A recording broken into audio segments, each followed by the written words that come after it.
Assalamualaikum warahmatullahi wabarakatuh. Bismillahirrahmanirrahim. Alhamdulillah.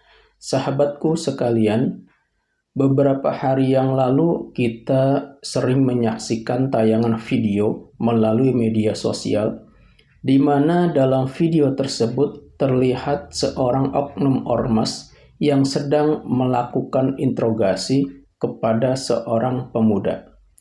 Dalam interogasi yang dilakukannya, oknum ormas tersebut terlihat telah menendang pemuda tersebut, mengeluarkan kata-kata ancaman terhadap orang lain, mengeluarkan kata-kata kotor, menantang orang-orang Betawi, dan mengatakan kalau orang Betawi itu bodoh. Dari kasus yang terjadi ini, sanksi apakah yang dapat dikenakan terhadap oknum ormas tersebut? Ketika oknum ormas melakukan interogasi dengan caranya sendiri dan melakukan kekerasan terhadap salah seorang pemuda yang diduga mengambil barang di sebuah proyek, maka oknum ormas tersebut bisa dilaporkan karena telah melakukan perbuatan main hakim sendiri. Oknum ormas tersebut bisa dikenakan sanksi berdasarkan pasal 351 ayat 1 Kitab Undang-Undang Hukum Pidana tentang penganiayaan dengan sanksi pidana berupa pidana penjara selama-lamanya 2 tahun 8 bulan atau denda sebanyak-banyaknya Rp4.500. Jika yang menjadi korban dari kekerasan oknum ormas tersebut masih tergolong anak-anak, maka oknum ormas tersebut dapat dikenakan sanksi berdasarkan pasal 80 ayat 1 junto pasal 76C Undang-Undang Nomor 35 Tahun 2014 tentang perubahan atas Undang-Undang Nomor 23 Tahun 2002 tentang perlindungan anak, dengan sanksi pidana berupa pidana penjara paling lama 3 tahun 6 bulan dan atau denda paling banyak Rp72 juta. Melontarkan kata-kata ancaman, mengatakan kata-kata kotor, menantang orang-orang Betawi, dan mengatakan orang Betawi bodoh merupakan bentuk perbuatan rasisme dan termasuk penghinaan karena telah menyinggung perasaan orang lain, kelompok atau golongan lain. Jika perbuatan ini dibiarkan, dikhawatirkan akan berdampak pecahnya persatuan dan kesatuan bangsa. Oleh karena itu, oknum ormas yang melakukan perbuatan rasisme dan penghinaan terhadap salah satu suku atau golongan harus diproses secara hukum. Jika penghinaan dilakukan hanya kepada orang pribadi atau secara individu, maka ketika korban memaafkan, maka masalah bisa selesai. Akan tetapi, jika perbuatan rasisme atau penghinaan yang dilakukan terhadap kelompok atau golongan tertentu, maka proses hukum harus tetap dilanjutkan.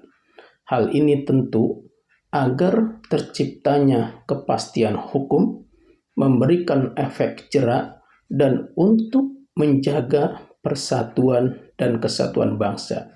Jangan sampai karena mempertahankan atau membela kepentingan satu orang yang bersalah, justru menimbulkan banyak korban. Sanksi bagi oknum ormas yang melontarkan kata-kata menantang orang-orang Betawi dan mengatakan bahwa orang Betawi bodoh, maka oknum ormas tersebut dapat dikenakan sanksi berdasarkan pasal 16 junto pasal 4 huruf B angka 2 Undang-Undang Nomor 40 Tahun 2008 tentang penghapusan diskriminasi ras dan etnis, dengan ancaman pidana berupa pidana penjara paling lama 5 tahun. dan atau denda paling banyak 500 juta rupiah.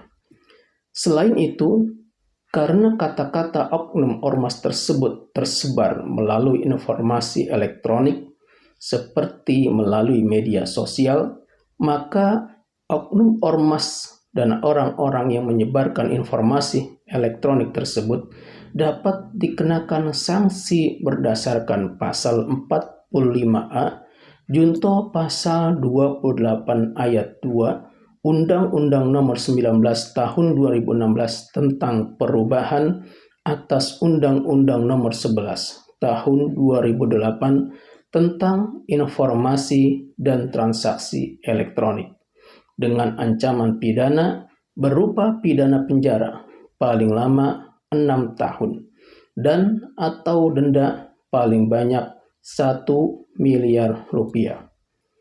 Secara umum, pelaku rasisme juga dapat dikenakan sanksi berdasarkan pasal 156 Kitab Undang-Undang Hukum Pidana dengan ancaman pidana berupa pidana penjara selama-lamanya 4 tahun atau denda sebanyak-banyaknya 4.500 rupiah yang jika dikonversi menjadi 4.500.000 rupiah.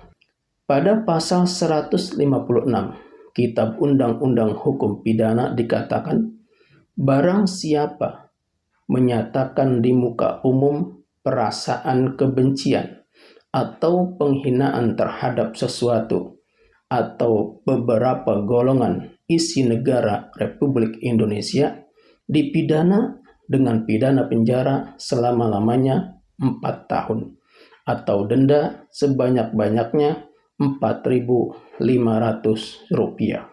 Perkataan golongan dalam pasal ini berarti tiap-tiap isi negara Republik Indonesia yang perbedaan dengan suatu atau beberapa bagian isi negara lain karena rasnya, negeri asalnya, tempat asalnya, keturunannya, kebangsaannya, atau kedudukannya menurut hukum tata negara. Sahabatku sekalian, Indonesia adalah negara yang terdiri dari beragam suku dan budaya. Oleh karena itu, agar tidak timbul perpecahan, maka kita semua wajib menjaganya. Jika ada oknum ormas, baik secara individu ataupun kelompok, yang melakukan kejahatan, melakukan perbuatan main hakim sendiri, rasisme, penghinaan terhadap kelompok atau golongan lain, maka biarkan kasus-kasus tersebut diselesaikan secara hukum, bukan dengan cara sendiri-sendiri atau dengan cara kelompok. Jika diselesaikan dengan cara sendiri atau dengan cara kelompok, dikhawatirkan justru akan menimbulkan perpecahan dan berpotensi terjadinya perang antar saudara. Ingat, bersatu kita teguh, bercerai kita runtuh.